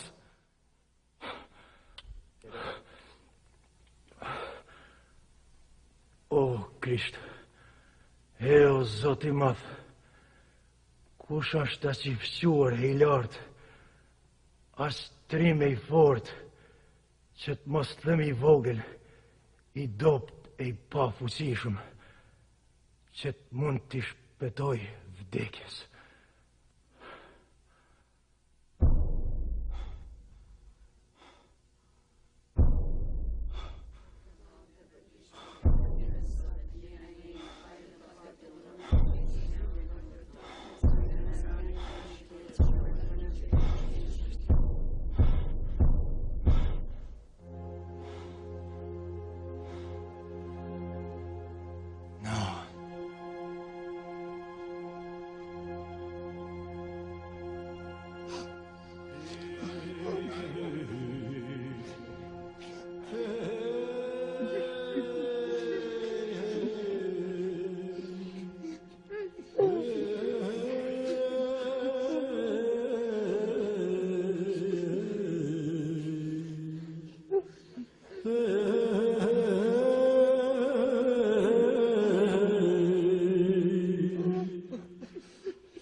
Thank you.